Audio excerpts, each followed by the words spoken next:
हर किसी में जो लोग उससे नहीं उबर पाए वो सकम कर गए उसको, लेकिन जब हम में वो क्षमता आई थ्रू वैक्सीन्स एंड एवरीथिंग, तो हम लोगों ने उस चीज़ से उबर कर हम लोग बाहर आए। तो बिल्कुल बायोडाइवर्सिटी बहुत ज़रूरी है। अब जो मेरा अगला सवाल है वो सर आपसे है। आप नीम पीपल तुलसी अभियान के संस्थापक हैं, तो सर मेरा सवाल है कि ऐसी क्या वजह महसूस हुई आपको कि आपने जो है इस संस्था को शुरू किया, और नीम पीपल तुलसी यही नाम क्यों? मतलब कुछ तो है नीम पीपल तुलसी में, क्योंकि हमारे जो बड़े बुज़ुर्ग हैं, मतलब अगर आप आज भी गांव जाएं तो हर घर में आपको नीम और तुलसी ज़रूर मिलेगी। पीपल का जो वृक्ष है वो मे भी घरों में ना मिले, लेकिन गांव में होता है, भले ही घर में ना हो। तो सर यही 3 नाम क्यों, और क्या वजह लगी आपको कि आपने ये शुरू किया? मुस्कान जी, इसके पीछे बहुत लंबी कहानी है।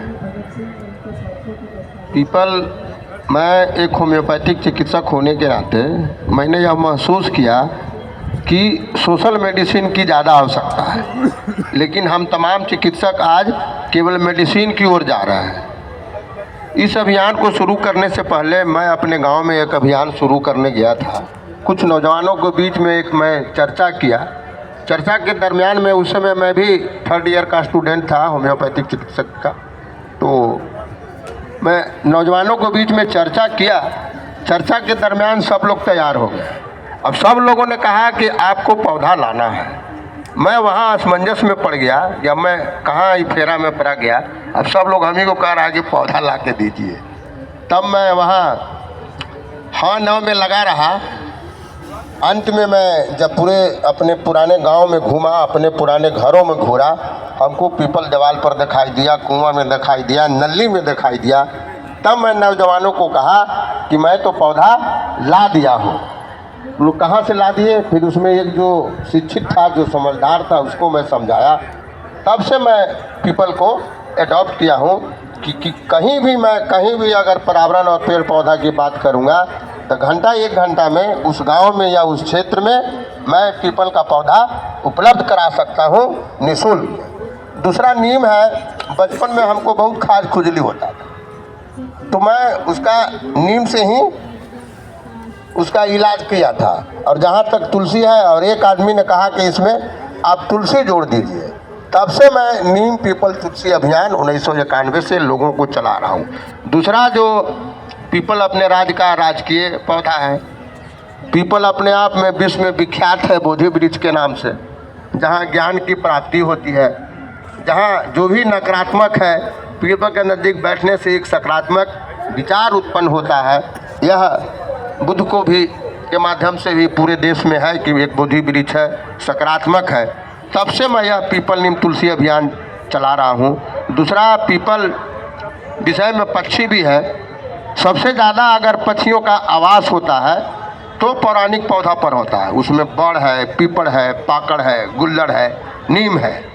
आज जू में या आम पक्षियों के लिए, आम आवाम के लिए आप BPL कार्ड है, राशन मिल रहा है, आवास मिल रहा है, लेकिन पक्षियों को केंद्र सरकार और राज्य सरकार या जो भी पर्यावरण के क्षेत्र में लगे हुए हैं, पक्षियों के प्रति चिंतित नहीं है।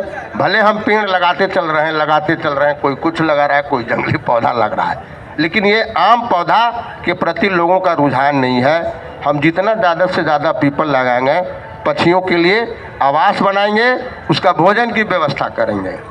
अंत में महिलाओं के लिए तमाम जगह परसों गिरी है, लेकिन पक्षियों का अगर परसों गिरी है तो ये पौराणिक पौधा पीपल बड़ है। वो खुद आती है, अपना बेड बनाती है और उसमें भर्ती हो जाता है, और फिर अपने बच्चों को पाल पोस करके खुद नाम कटा के निकल जाती है। इसलिए लंबी कहानी है पीपल के पीछे, समझे ना। इसलिए मैंने पीपल नीम तुलसी अभियान के माध्यम से लोगों के बीच में एक जन जागृति अभियान कर रहा हूँ। कई लोग पीपल के प्रति अंधविश्वास भी है, कहीं कहते हैं कि आप पीपले क्यों लगाने कहते हैं। अभी बायोडाइवर्सिटी की उन्होंने जो बात कही उसमें भी है, या सर ने जो कहा धूल कण का, तो इन जब तक बड़े बड़े पौधे, गांधी मैदान में आप देख लीजिए कितना पीपल है। गांधी मैदान में बरगद कितना है आप एक आंकड़ा कर लीजिए, मेरा तो गिना हुआ है, इसमें मात्र छोटा बड़ा 45 से 50 पीपल है। एक भी इसमें बरगद का पेड़ नहीं है, एक भी इस गांधी मैदान में नीम का पेड़ नहीं है। एक ही पेड़ है जहाँ गांधी जी डंडा लेके खड़ा हुए थे, लेकिन कहीं भी नीम का पेड़ इस गांधी मैदान में नज़र नहीं आएगा। हमारा राष्ट्रीय वृक्ष बरगद है, वो नज़र नहीं आएगा। हाँ, पीपल 45 से 50 पीपल यहाँ है, तब से मैं इस अभियान को आगे चला रहा।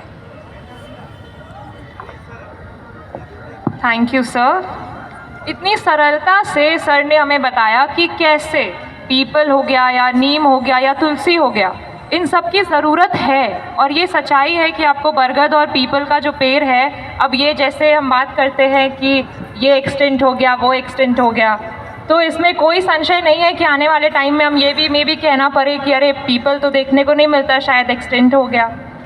तो ज़रूरत है कि हम जो है इस पे वर्क करें, पीपल और बरगद भी लगाएं। और जो अंधविश्वास जो लोगों को घेरे हुए है उसे हटाना बहुत ज़रूरी है। और सर आप एक बहुत अच्छा काम कर रहे हैं, इस काम के माध्यम से सर जो है ये अंधविश्वास हटा रहे हैं। So thank you so much for that. और सर आपको जो है स्पैरो मैन